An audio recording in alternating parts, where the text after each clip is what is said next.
여러분 안녕하십니까? KNN 파워토크입니다. 생산자로부터 시작해서 소비자까지 이어지는 물자의 흐름, 이것을 가리켜 우리는 물류라고 합니다.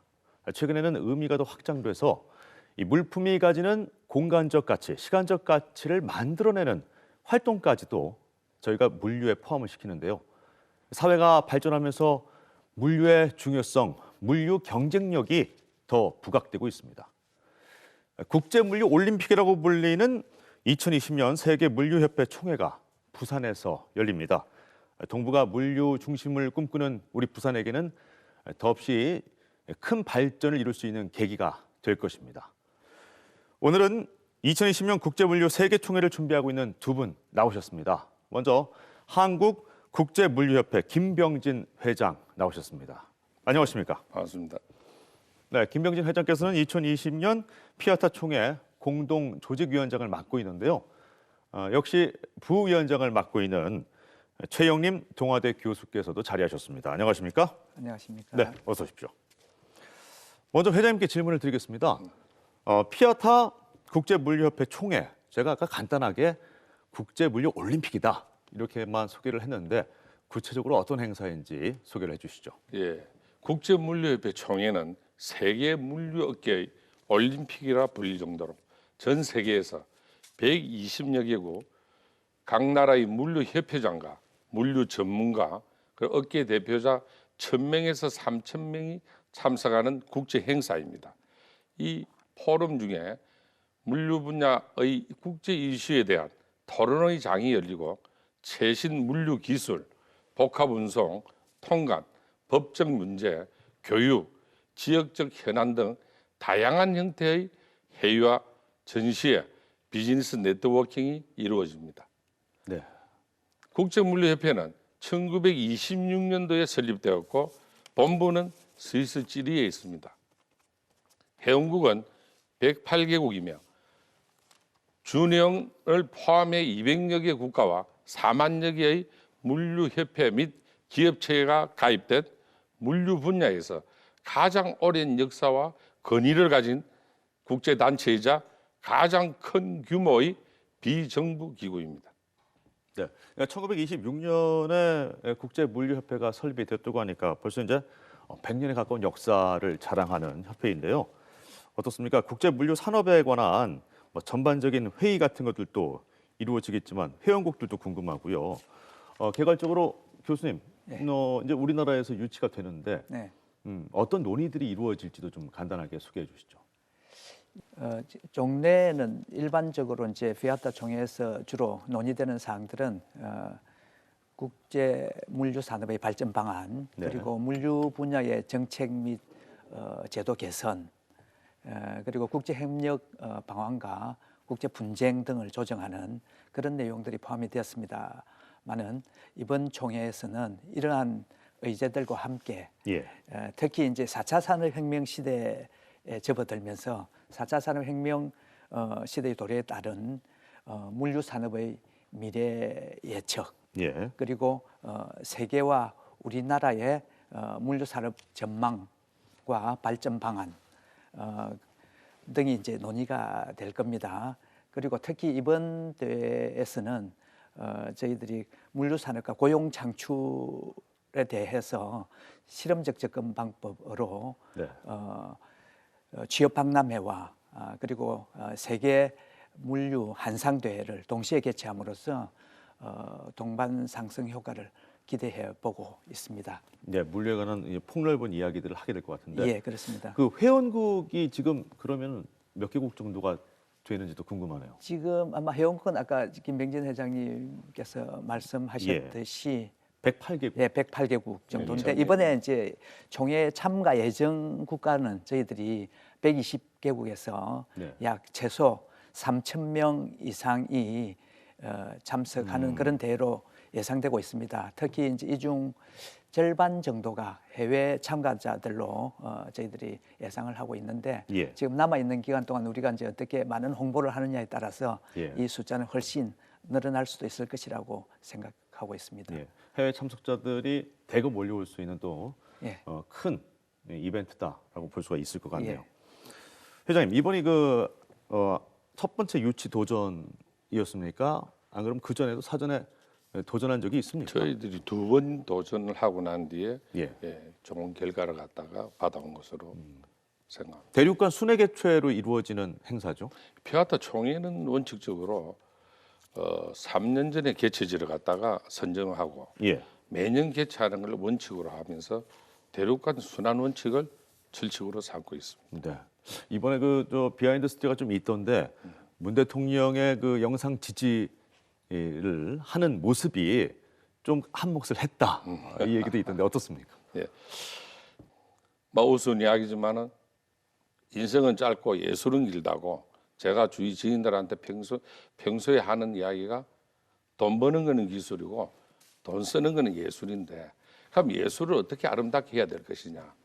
그래서 주위에 좋은 지인들과 요즘은 권력이 많은 사람, 금력이 강한 사람보다도 네트워킹이 강한 사람이 더 우대를 받는 시대가 된 것으로 알고 있습니다. 그래서 제가 이제 생각한 부분이 피아타 총회를 유치를 해서 대한민국 물류 발전을 위해서 기여를 해야 되겠구나 해서 피아타 쪽에다가 저희들 의사를 네. 이렇게 제시를 하게 됐습니다. 그 하고 난 뒤 2016년도에 부산에서 비행기를 32시간 타고 그 아일랜드 더블린이라는 곳에 도착을 해서 저희들이 첫 신청을 하게 됐습니다.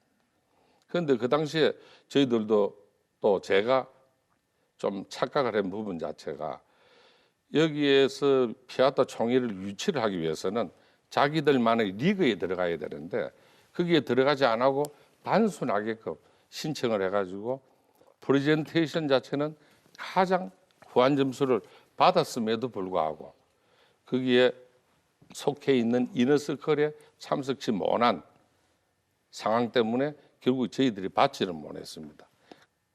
뭐 실패를 하고 나니까 그 좌절감이라는 거는 우리 같이 갔던 한국 대표단들하고 우리 국제물류협회 회원사 모든 직원들이 엄청난 실망감을 느낀 것은 사실입니다. 이걸 계속 진행을 해야 될 것이냐 하는 우려를 많이 가지다가 저희들이 2017년도 말레이시아 쿠알룸푸르에서 저희들이 다시 재도전을 하면서 마지막 기회라는 걸 피아타 쪽에다가 일단 천명을 했습니다. 그리고 그 당시에 금방 우리 앵커께서 말씀하신 대통령의 영상 지지 편지가 일단은 피아타 총회를 유치하는데 굉장히 큰 도움이 됐습니다. 네. 그 당시 이제 부산시에서도 동산해양국장하고 여러분들이 적극적으로 참여를 해가지고 결국은 2017년도에 쿠알라룸푸르에서 일단 피아타 총회를 획득하는 과정에서 네. 그 당시에 벨기에와 저희와 아랍에미레이트가 3파전으로 붙었습니다. 맨 처음에 대륙간 순환은 저기가 벨기에가 되는 거로 확정이 되다시피 했고 예. 아랍에미레이트 자체는 2020 엑스포를 개최하다 보니까 그 시너지 효과를 위해서 피아타 총회가 필요하다. 이런 강력한 푸시를 하게 됐습니다. 그 당시 저희가 이제 그 같은 이너스클에 들기 위해 가지고 제가 그 당시 피아타의 회장이 중국에 있는 미스터 짜오라고 이분이 회장을 맡아 있었습니다. 예. 제가 비밀리에 북경을 3번이나 방문하면서 짜오한테 이건 우리가 2020은 벌써 말 자체도 2020이니까 좀 느낌도 좋고 이러기 때문에 우리 한국이 이건 가져가야 되겠다. 라고 그 당시 대한민국의 현실이 2016년도에 세계 6위 선사인 한진해운이 문제가 되고 뱅크랍이 되고 여러 가지 물류 쪽으로 굉장히 어려움을 가지고 있는 실정에서 이걸 극복할 수 있는 터닝 포인트 자체는 우리가 피아타 총회를 가져와야 된다. 그래서 이제 그 이야기를 여차 강력하게 어필하셨네요. 여러 번 강력히 주장하고 예. 이게 안 됐을 때는 우리 한국은 피아타에 대해서 앞으로 관심도 안 가지겠다 예. 하는 속된 이야기로 좀 얼음장도 놓고 이러면서 이걸 갖다 하게 됐습니다. 그런데 그 투표자들이 익스텐드 보딩 멤버들이 전부 다 부회장들입니다. 그리고 여기서 벨기에 쪽에도 부회장이 보딩할 수 있는 사람이 2사람이 들어가 있고 또 여러 가지 좀 문제가 있다 보니까 거기서 앞에 회장이 이탈리아의 프란체스코 회장과 현 회장이 중국의 짜오고 2017년도에 차기 회장이 그 바다시라고 파키스탄 멤버입니다. 예. 근데 이 친구들은 전부 다 저하고는 브라더로 해가지고 패밀리처럼 지내는 사이가 되다 보니까 회의를 하는 중간에 수도를 하고 여 회장이 직접 나와서 저보고 이 요청한 부분이 2021년도에 당신들이 받아라. 그리고 이번에는 당신이 세계 부회장으로 선출을 시킬 테니까 그래가지고 2021년도 받는 게 어떻겠느냐 하는 딜이 들어왔습니다. 그리고 그 당시 제가 무슨 이야기를 했는가 하면 제 개인적인 영달보다도 나는 부회장이 안 돼도 좋으니까 한국이 피아타 총회를 받아야 되겠다. 왜냐? 대한민국 물류 상황 자체가 조금 녹록치 못하다. 예. 그런 부분에서 이걸 받아야 되겠다 해서 실질적으로 그런 에피소드 하에서 대한민국이 그 익스텐드 보딩 멤버에서 빠지가 있었지만은 근데 그 당시에 그 피아타 총회를 유치를 하게 됐고 거기다가 격경사로 제가 투표를 했는데 너무 활동을 갖다 열심히 하다 보니까 각 나라에 있는 물류 부회장들이 저를 갖다가 부회장으로 선출해주는 그런 또 쾌거까지 이루게 예. 되었습니다. 아무튼 그 일련의 과정을 이렇게 말씀을 해주셨는데 그만큼 유치전에 어려움이 있었고 또 용기와 결단이 일궈낸 결과가 아닌가 이런 생각도 듭니다. 조직위원회가 지난 6월인가요? 출범을 한 걸로 알고 있습니다. 이제 본격적인 준비에 들어갔다고 봐야 되겠죠. 예, 예. 지난 6월 부산에서 2020년 2020 피아타 부산총회 조직위원회가 정식적으로 출범이 됐습니다. 조직위원회는 저와 지금 부산시장으로 계시는 오거돈 시장을 비롯하여 지금 지역국회의원인 금정의 김세연 의원, 예. 부산지대 이현성 의원, 그리고 김해을의 우리 김정호 의원이 많은 또 도움을 줘서 같이 함께했습니다.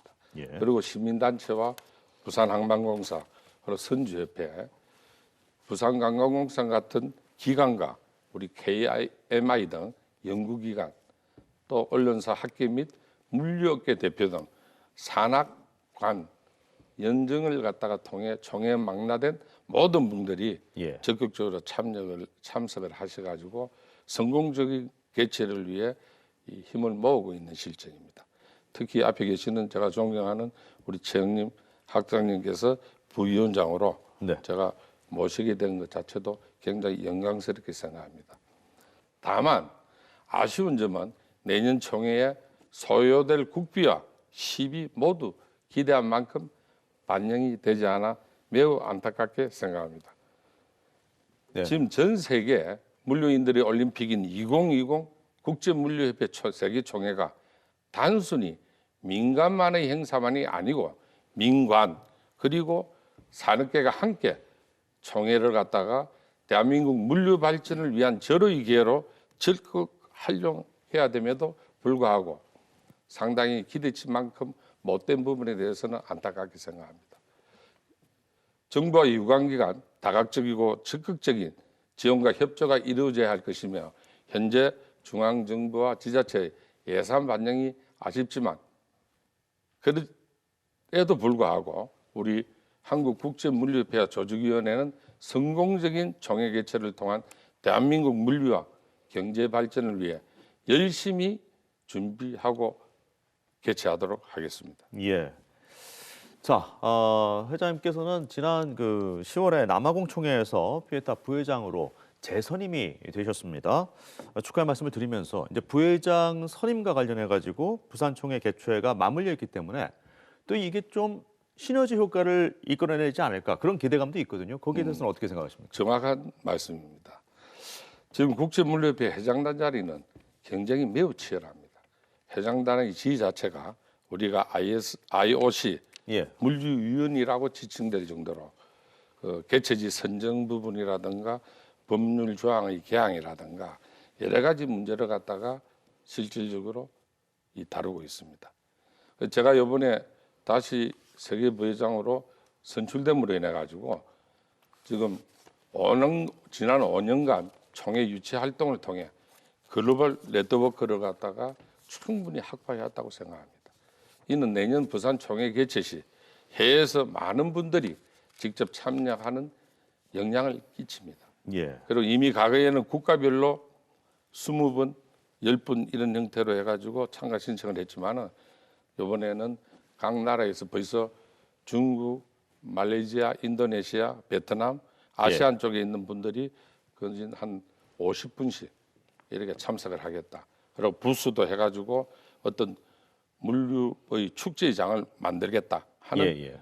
어떤 약속도 받고 왔습니다. 알겠습니다. 자, 그럼 여기서 피에타를 넘어서서 이제 물류에 대한 이야기를 좀 해볼 텐데요.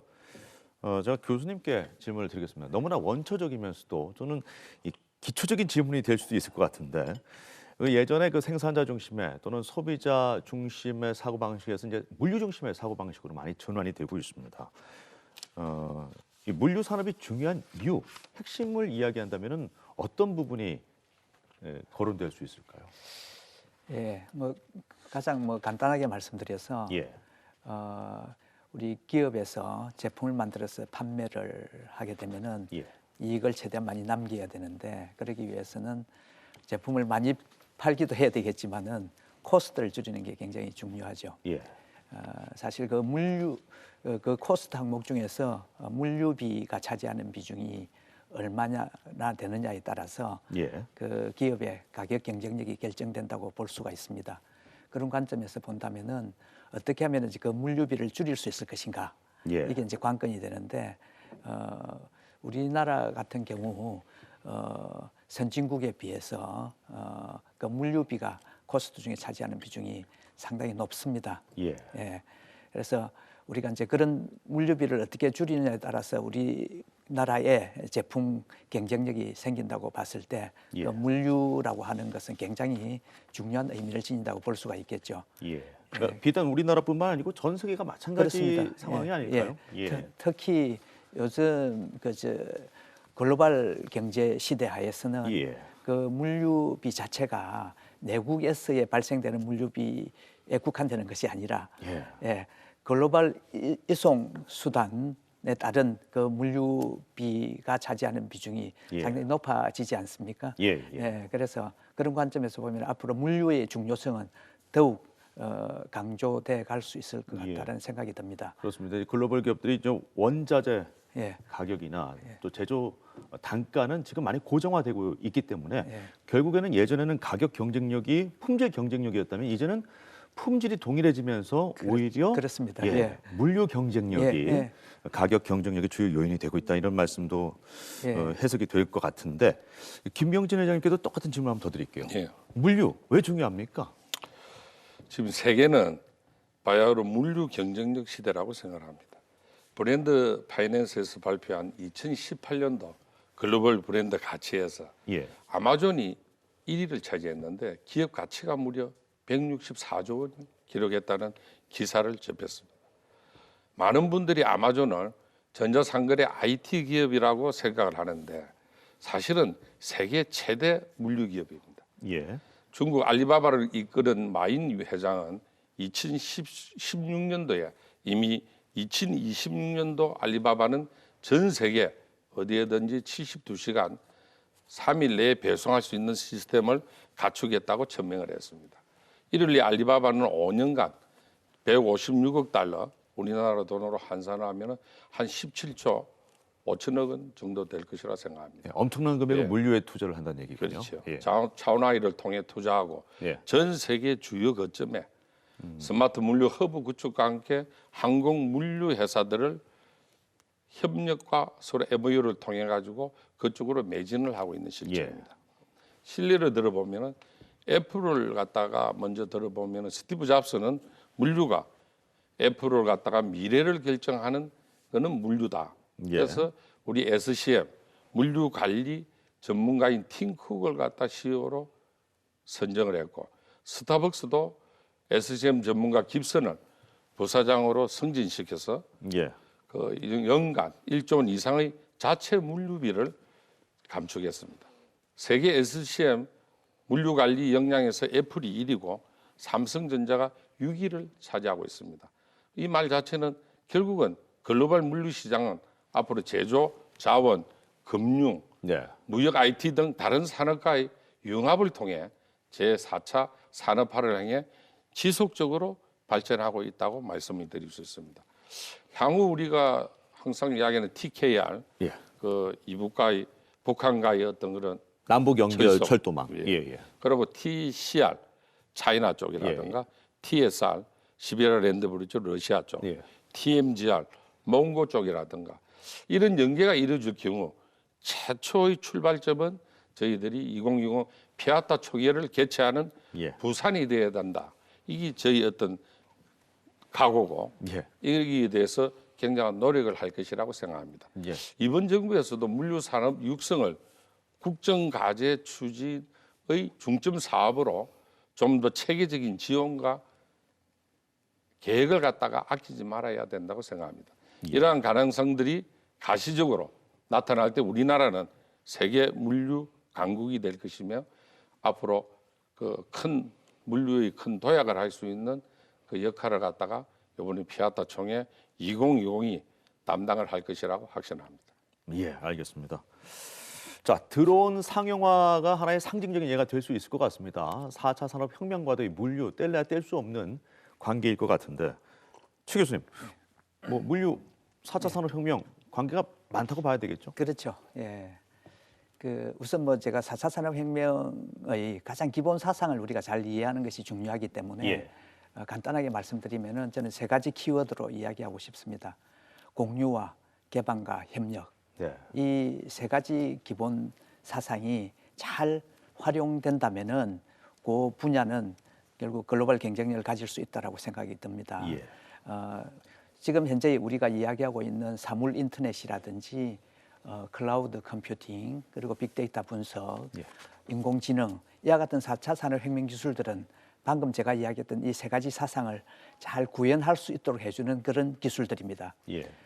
그래서 이러한 기술들이 우리 물류 분야에서 크게 작용을 할 수 있다고 말씀드릴 수가 있겠는데 예. 그중 하나가 이러한 기술들은 전 세계를 굉장히 좁게 만들어가고 있습니다. 그 이야기는 이 좁은 속에서 우리가 이제 결국 물류 경쟁이 가속화된다는 이야기로 볼 수가 있겠고요.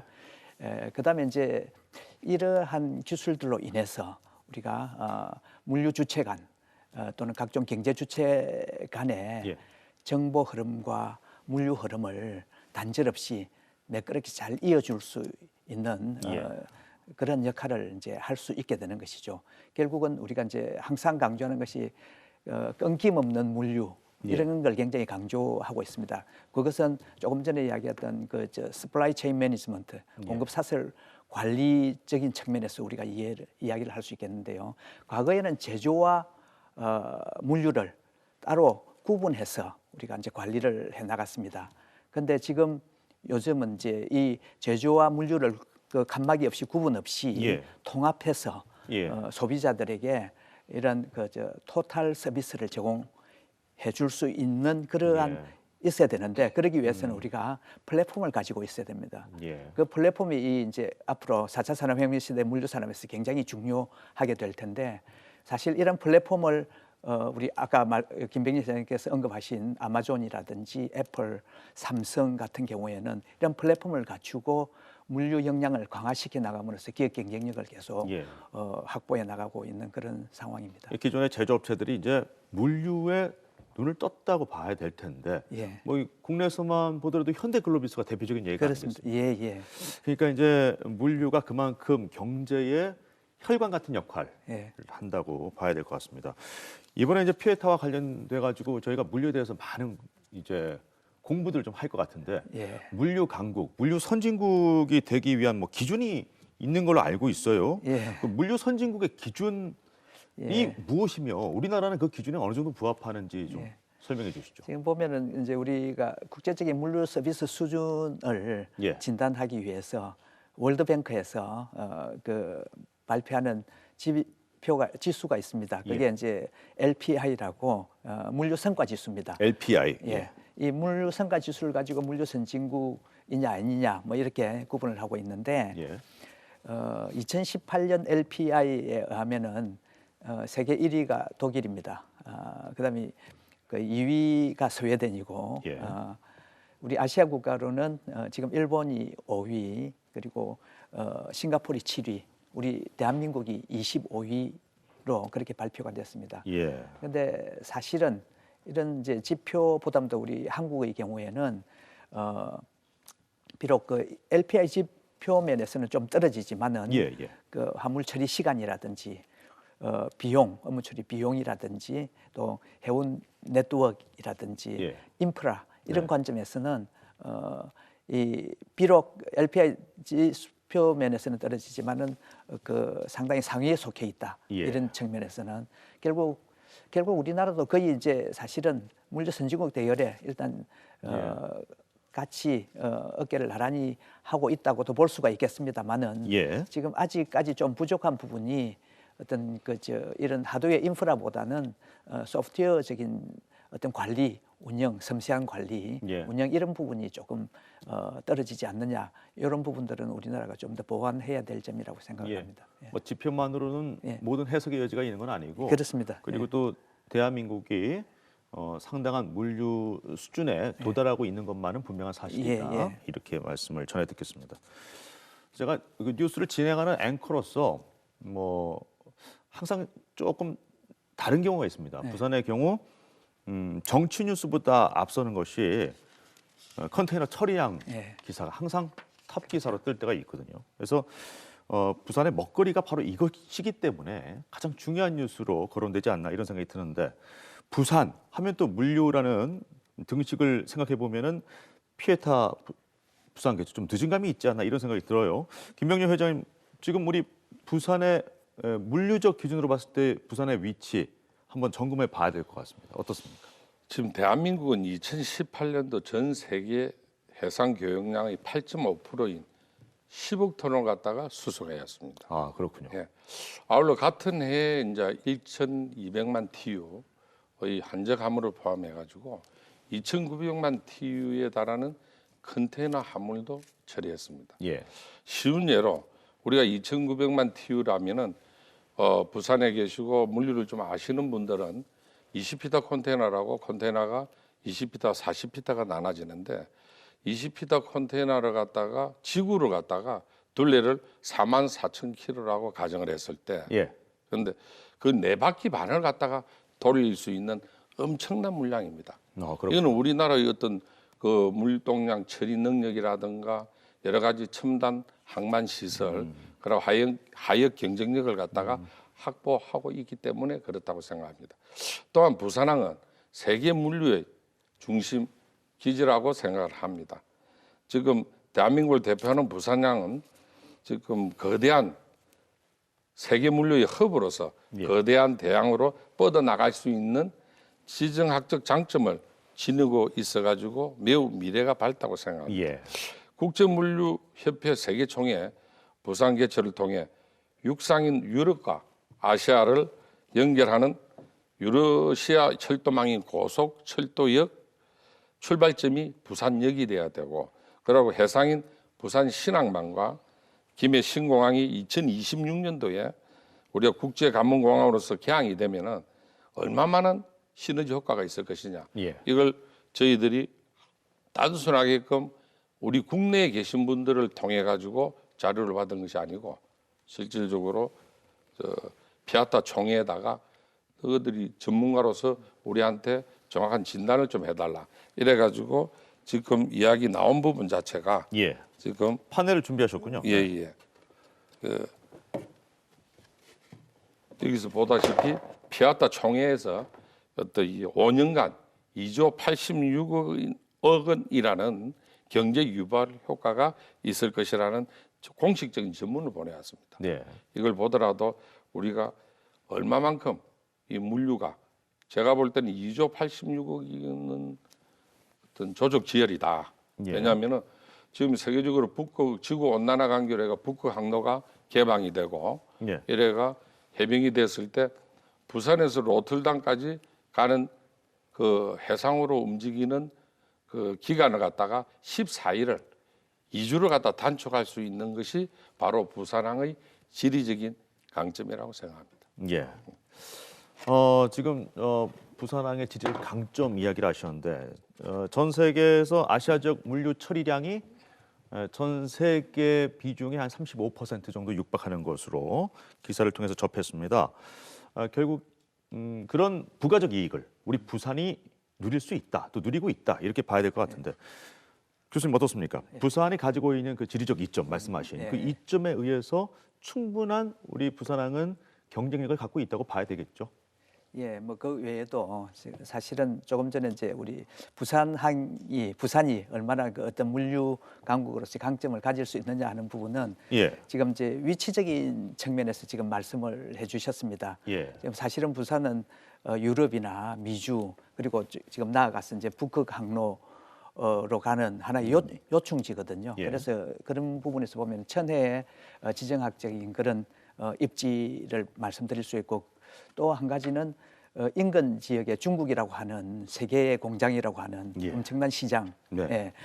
또 존재하고 있고 일본은 상대적으로 우리나라보다 좀 비용이 좀 비쌉니다. 물류 처리 비용이. 예. 그런 것들을 감안하면 상당히 위치적으로는 좋은 장점을 지니고 있고 그다음에 또 우리 부산항은 세계 6위 컨테이너 물동량 처리 실적을 가지고 있는 도시로서 그동안 쌓여 있는 그 물류 처리 기술 노하우 같은 것이 상당히 많이 축적돼 있습니다. 예. 이제 그런 게 이제 하나의 이제 인프라적인 관점이라고 말씀을 드릴 수가 있겠고 예. 또 마지막으로 부산은 또 전 세계 100여 개국의 그 500개 항만과 이 네트워크를 형성하고 있다는 점 예. 그리고 국가적인 차원에서 우리 부산을 좀 전략적으로 이 항만 도시로 키워나가고자 하는 그런 의지를 가지고 있습니다. 거의 한 가지 더 요즘 최근에 들어서 붙인다면은 사실 아까도 말씀드렸습니다만은 4차 산업혁명 시대에 앞으로 어디가 더 물류 강국이 될 수 있고 물류 강한 도시가 될 수 있느냐 하는 것이 상당히 달라질 수가 있습니다. 어떤 노력을 하느냐에 따라서 예. 그런 관점에서 봤을 때 최근에 해수부에서 4차 산업혁명위원회를 구성하고 또 스마트 해운 물류 전략을 네. 만들어서 발표하는 것과 같은 것은 상당히 우리 부산으로 보면은 굉장히 그 이점 중에 하나가 아닌가 예. 생각을 하고 있습니다. 예. 그 보통 이제 화물의 기준을 보면은 수입 화물, 수출 화물이 있고 이건 절대적으로 인구수에 비례를 하니까요. 그리고 이제 환적 화물 네. 이 부분이 좀 우리가 주목해 봐야 될 부분인데 저희가 물동량 세계 6위지만 환적 화물 기준으로 해서는 세계 2위 항만이에요. 그렇습니다. 예. 그래서 환적 화물에 대해서도 우리가 좀 소홀히 해서는 안 되겠다는 생각이 들어요. 예, 어떻습니까? 맞습니다. 예, 예. 예. 그 환저가물은 뭐 잘 아시다시피 일단 모선에 의해서 화물이 이제 컨테이너가 우리 부산 항만에 들어오게 되면은 예. 그게 직접 바로 우리 국내로 반입되지 않고 예. 또 그 항만에서 또 한 번 더 피더선이라든지 다른 모선에 태워서 또 다른 데로 보내기 때문에 물동량 처리 측면에서는 두 번을 거치게 되는 셈이죠. 예. 그래서 한 개의 항만에서 그렇게 봤을 때 그걸로 인한 부가가치가 상당히 크다고 볼 수 있습니다. 특히 우리나라는 수출입 물동량 자체가 절대적으로 많지 않지 않습니까? 상대적으로 예. 뭐 중국이라든지 일본에 비해서 그런 점에서 보면 우리가 싱가포르처럼 좀 어떻게 이제 한적 화물을 잘 유치할 수 있도록 예. 할 것인가 하는 것이 중요한 이슈 중에 하나라고 들 수 있습니다. 그렇게 한적 화물을 잘 처리하기 위해서는 또 거기에 따른 예. 아까도 말씀드린 인프라가 또 잘 갖추어져야 되는데 예. 지금 현재는 그렇게 썩 좋은 환경은 아니다. 왜냐하면 예. 신안과 북한이 이렇게 나누어져 있고 이리 하는 점은 하나의 약점인데 그런 걸 우리가 이제 지혜롭게 이제 극복할 수 있는 방안들을 좀 더 계속 만들어내야 될 것이라고 생각합니다. 알겠습니다. 자, 그러나 최근에 그 중국의 상승세가 무척 가파르다. 이 부분을 또 간과하지 않을 수가 없습니다. 이 중국 항만이 10대 항만 중에 7개 항만이나 지금 그렇습니다. 올라와 있거든요. 예, 예. 상승세가 대단하군요. 그렇습니다. 예. 최근 10년 동안 굉장히 크게 성장을 했었죠. 뭐 세계 1위 물동량 처리 1위 항만도 싱가포르에서 상하이로 바뀌게 됐고 아마 제가 보기에는 이제 당분간 이와 같은 게 지속되지 않겠나. 왜냐하면은 예. 또 중국은 또 1대1로 정책을 또 펴고 있지 않습니까? 예. 자기들의 어떤 물류 혁신을 위한 하나의 방안 중에 하나라고 볼 수가 있겠는데 중국이 전 세계 어떤 물류 흐름을 주도하겠다라는 그런 의지가 담겨 있는 정책이라고 봐집니다. 예. 그래서 일단은 당분간 중국의 상승세는 지속될 것이다 이렇게 보고 있습니다. 네, 세계적인 항만을 이루기 위해서는 뭐 항만의 시설이라든가 또 항만의 하역 능력 이런 것들이 상당히 중요한데요. 이런 그 하드웨어도 중요하지만 소프트웨어도 중요하지 않나 이런 생각이 듭니다. 물류 정책이나 시스템에 있어서 부산의 경쟁력 그리고 앞으로 부산항이 나아가야 될 방향 어떤 것들이 있다고 보십니까? 제가 세계 앞에서 우리 존경하는 최영림 학장님께서 충분히 부산항의 실적과 여러 가지 문제를 갖다가 일단은 말씀을 해주셨습니다. 그래서 제가 볼 때는 우리가 하드웨어의 수준은 나름대로 부산항이 가지고 있다. 네. 그런데 단지 우리가 반면에 정부와 부산시는 어떤 기반 산업을 이용해 가지고 일단 진짜 부가가치를 만들 수 있는 소프트웨어에 대한 관심이 예. 매우 부족하다고 감히 말씀을 드리고 싶습니다. 모두에 제가 말씀드린 바와 같이 이번 행사를 민간인의 어떤 단순한 행사로 내버려 두고 예. 축소를 하면 안 된다 하는 걸 갖다 강력하게 말씀드립니다. 이걸 피하다 총회를 갖다가 개최를 하고 함으로 인해 가지고 대한민국이 물류의 중심으로 갈 수 있는 터닝 포인트를 만들 수 있다. 비근한 예를 들어 보면은 제가 오늘 토론을 위해서 이 파넬을 많이 준비를 예. 했습니다. 옆으로 이렇게 사실, 살짝 예. 여기에 나와 있듯이 저희 해운사 중 세계 1위의 글로벌 물류 주선 업체인 DHL이라고 있습니다. DHL의 전체 매출액이 70조 원에 달합니다. 예. 2위인 UPC, 3위가 페데렉스라든가 이런 업체들이 전부 다 저희들 그 물류 기업입니다. 예. 피아타 회원국들입니다. 예. 거기에서 비해 가지고 세계 1위 선사인 머스크라인의 연매출은 40조 원입니다. 예. 여기서 이야기가 됐듯이 이렇게 세계는 윤복합 물류 기술을 무기를 가지고 빠르게 성장을 하고 있습니다.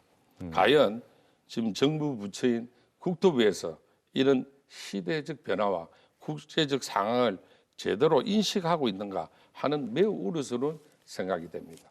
예. 정부에서 저희 업을 규정하는 것이 복합 운송 주선업이다. 예. 그런데 주선업이 그렇다 단지 아직도 선사나 항공사의 대리점 정도의 역할을 생각을 가지고 있다는 것은 굉장히 시대착오적이다. 예. 이제라도 이 기회에 우리 젊은 세대들이 체계적인 교육을 거치고 세계의 물류 그리고 저는 거기 개인적으로 물류가 경제의 혈관이라고 생각을 합니다. 세계의 이 혈관을 갖다가 가장 수월하게 뚫어줄 수 있는 세계에서 가장 높은 수준의 그 기술을 우리 젊은 넥스트 제너레이션한테 교육과 나름대로 홍보를 해야 됩니다. 동북아 해양 수도의 의미는 좋습니다만은 세계 6위의 선봉량을 보유했던 국적 선사의 이런 아픔을 저희들은 가지고 있습니다. 예. 정권이 바뀔 때마다 매번 동북아 해양 수도니 동북아 물류 중심 기지니 이런 이야기를 하고 있습니다. 그렇지만 그만큼 이 산업 기반을 받쳐줄 소프트웨어에 대한 관심이라든가 물류업에 대한 어떤 여러 가지 기회를 갖다가 못하고 있는 실정입니다. 예. 다가오는 4차 산업혁명은 제가 볼 때 AI 기술 등이 활용되는 융복합 기술 산업이며 이 4차 산업 자체가 우리의 미래의 먹거리라고 생각을 합니다. 전 세계가 이를 알고 있고 또 이것이 이번 총회의 중심 의제가 될 것이라고 확신합니다. 예, 단적인 사례를 통해서 말씀해 주셨어요. 그러니까 운송 주선인, 우리가 보통 프레이드 포워더라고 얘기하죠. 네, 운송 주선인인 DHL의 매출액이 선사인 머스크라인을 2배 가까이 앞섰다. 이런 사례가 될 텐데, 그렇습니다. 이렇게 세계적인 행사를 통해서 또 얻는 여러 가지 효과들이 있을 겁니다. 항만 물류 관련해 가지고 제가 이야기를 좀 나눠봤습니다. 물류기지 중심 또 동북아 해양 수도를 자칭하고 있는 우리 부산으로서는 여러 가지 과제가 있다 이렇게 볼 수 있겠는데요. 회장님께 제가 드리고 싶은 얘기입니다.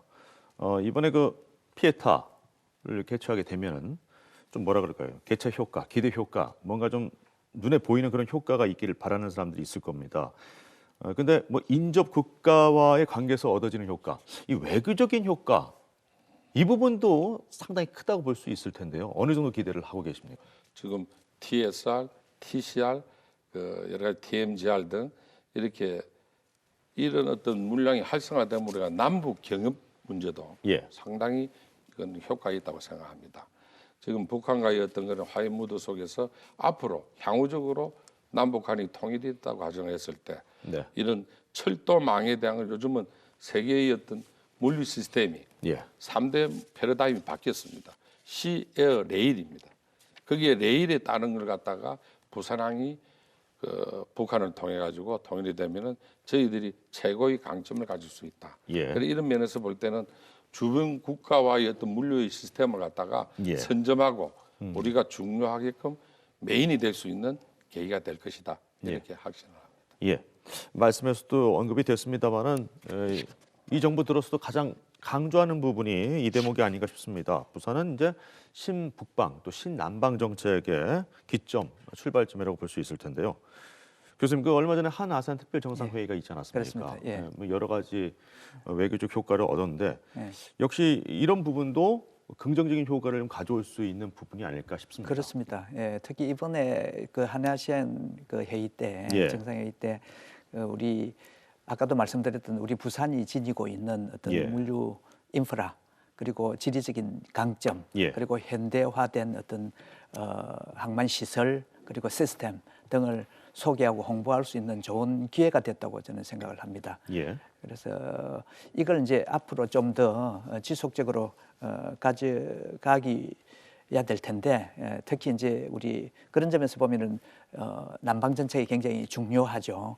그래서 최근에 또 그 우리 여기 김병진 회장님께서 아마 지난 11월 달에 베트남에서 개최되었던 아시안 물류 네트워크 포럼이라고 하는 데가 있습니다. 예. 여기 참석하셔가지고 우리 그 항만 우수한 항만 그 인프라든 이런 걸 많이 소개해 오셨고 해주셨고 또 그리고 아시안 물류 협회와 우리 한국 국제물류협회가 MOU를 체결하고 옴으로써 예. 앞으로 지속적으로 서로 협력할 수 있는 그런 기반을 만들었다고 생각을 합니다. 예, 계속해서 연계선상에서 그렇습니다. 논의되고 있는 예. 것들이 있군요. 자, 2020년 피아타 성공 개최를 위해서 한국 물류 산업이 남겨야 할 것, 유산이 있을 것 같습니다. 회장님, 어떤 것들을 우리가 이제 여기서 소득으로 남길 수 있을까요? 앞으로 다가올 시대는 그야말로 물류의 시대입니다. 피아타 총회는 대한민국 물류 수준과 경쟁력 그리고 기존의 체계를 한 단계 업그레이드 시킬 수 있는 절호의 기회라고 생각을 합니다. 예. 지난 5년 동안 피아타 부산 총회를 준비하면서 세계의 많은 물류인들이 부산에 대해 가지고 있는 기억과 기대를 갖다가 충분히 느낄 수 있었습니다.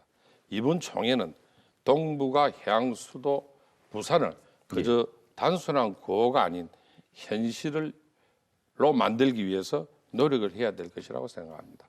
특히 한적 거점항으로서 부산항의 핵심적인 장점과 그리고 해양 수도 부산의 특별한 매력까지 오시는 우리 물류의 CEO분들에게 예. 이야기를 해줌으로 인해 가지고 무엇보다도 융합 기술을 통한 제4차 혁명까지 한 자리에서 이룰 수 있는 네. 굉장히 큰 총회가 될 것이라고 생각을 합니다. 네. 자, 피에타 총회가 내년입니까? 내년 10월이죠? 10월 19일부터 10월 19일부터 24일까지 24일까지 6일 동안 예, 부산 백스코에서 일정이 있다는 것. 앞으로 한 10개월 정도 남았는데 또 달력 넘기면은 또 금방입니다. 네. 이 물류에 관한 업체 또는 물류와 관련된 사람들만의 잔치는 아니고요. 부산이라는 도시 전체 그리고 나아가서 대한민국의 미래에 영향을 미치는 중요한 행사가 아닌가라는 생각을 해봅니다. 총회 분위기 좀 붐업을 시키기 위해서 노력을 좀 많이 하셔야 될 것 같은데 앞으로 할 일이 많습니다. 어떻게 성공적으로 이끌 준비를 하고 계신지 또 시민들에게 전하는 당부의 말씀 아울러 같이 좀 부탁드리겠습니다. 예, 2017년도 유치전에서 정부의 협조와 대통령님의 지지 영상이 있었기 때문에 피아타 총회를 유치할 수 있었다고 고마운 말씀을 모두에 드렸습니다. 그런데 제가 너무 안타까운 것이 대통령님이 전 세계 물류인들에게 2020년 부산 총회를 개최 유치를 확정하게 되면은 잘 모시겠다는 영상 편지를 보냈음에도 불구하고 지금 청와대나 정부에서 제대로 챙기는 조직이 없음에 매우 의아스럽게 생각하고 있는 실정입니다. 다행스러운 것은 부산시는 예산 협조는 좀 아쉬운 점이 너무 많은 입장이지만은 그래도 관계 저희들이 담당하고 있는 부산시의 그 공무원 분들하고 그리고 시의회 해양수산 분과위원회 위원장 이하 모든 분들이 그 예산 확보에 미흡한 점은 상당히 아쉽게 생각하고 거기에 따라서 우려적인 생각도 많이 하고 있는 실정입니다. 그래서 제가 여기서 말씀드리고 싶는 것은 우리가 민선 7기 오거돈 부산시장님도 부산시정도 시민이 행복한 동북아 해양수도라는 캐치플레이를 갖다 내고 있는 것으로 생각을 합니다. 거기다 저와는 같이 이제 피아타 조직 공동조직위원장을 맡아 계시고, 그리고 대한민국의 공부가 물류 허브 국가로의 어떤 세계에 알리는 국가 경제 발전을 위해 이번 기회를 놓치지 말기를 진심으로 바랍니다. 네. 해운물류 산업뿐만이 아니라 우리 경제에 치명적인 타격을 줬던 한진호 사태 이후 수십 년의 시간을 되돌리는 우리 물류업계를 다시 한 번 더 회생시킬 수 있고 뒤처진 시간을 앞당길 수 있는 터닝 포인트가 피아타 총회라고 확신을 합니다. 우리가 전 세계 120개국을 직접 다니면서 부산항과 대한민국 물류 산업을 마케팅하는 시간과 예산, 에너지를 비교해 볼 때 부산에서 개최되는 피아타 총회는 다시 없는 기회라고 생각합니다. 중앙정부와 부산광역시 등 관계 부처 및 유관단체, 그 이번에 그 선주협회에서도 많은 도움이 되고 앞으로 행사에 부산항만공사도 그 많은 도움을 또 준다고 지금 약속을 하셨습니다. 그러다가 시민단체에서도 깊은 관심을 또 가지고 있고, 그래서 이런 모든 분들이 모여가지고 피아타 2020 부산에서 개최되는 10월 19일부터 24일까지가 정말로 대한민국 물류를 향후적으로 갔을 때 정말로 이건 대한민국 물류 발전을 위해서 큰 기여를 했다는 그런 장을 만들기 위해서는 우리 모두의 또 국민적인 관심이 절절하게 요구되고 요청되는 바입니다. 네, 방송을 통해서 좀 충분히 어필이 됐길 바랍니다. 교수님께서도 한 말씀 덧붙여 주시죠. 예. 그 2020년 피아타 총회는 뭐 경제적인 여러 가지 큰 효과도 있겠습니다만은 예. 거기다가 또 우리 부산의 이미지를 크게 제고할 수 있는 그런 계기가 될 수 있다고 생각을 합니다. 그런데 이제 지금 사실은 보다 더 중요한 의미는 4차 산업혁명 시대가 시작되면서 부산에서 처음으로 개최되는 총회다. 예. 이제 그런 점에서 뭔가 우리가 역사의 길이 남을 사업을 그냥 단순한 총회로 끝날 것이 아니고 예. 역사에 남을 수 있는 뭔가 징표를 만들어 놓는 것이 필요하지 않겠는가. 예. 특히 우리나라가 물류 선진국으로 도약할 수 있는 그런 계기를 한번 만들어 보자라는 생각이 듭니다. 그런 점에서 보면은 예를 들어서 이제 우리 그 4차 산업혁명 기술을 물류에 적용시킬 수 있는 여러 가지 아주 무수히 많은 그런 새로운 신기술 개발 사업들이 많이 생길 것입니다. 예. 그런 걸 우리나라가 좀 주도적으로 해나가려고 하면은 이 총회를 계기로 해가지고 예를 들어서 스마트 물류 R&D 센터라든지 뭐 이런 것들이라도 하나 만들어서 지속적으로 굴러가도록 함으로써 우리가 4차 산업혁명 시대를 선도할 수 있는 물류 대국이 되었으면 하는 그런 바람이 있습니다. 예, 알겠습니다. 당부의 말씀 잘 들었습니다. 부산 시민들뿐만 아니라 국민들의 관심도 이 대회를 또 성공적으로 개최하는데 큰 몫을 할 것입니다. 자, 2020년 세계 물류총회 세계 전문가들이 모이는 단순한 국제 회의를 넘어서서 또 전시와 산업까지도 포함하는 커다란 이벤트임이 틀림없어 보입니다. 부산에게도 엄청난 기회일 테고요. 그래서 또 마지막까지 준비를 잘 해주시기를 바라면서 오늘 자리해 주셔서 고맙습니다, 두 분. 예, 감사합니다. 고맙습니다. 감사합니다. 예. 네, 파워토크 1시간 동안 시청해 주신 여러분 고맙습니다. 고맙습니다. 전 다음 주에 인사드리겠습니다.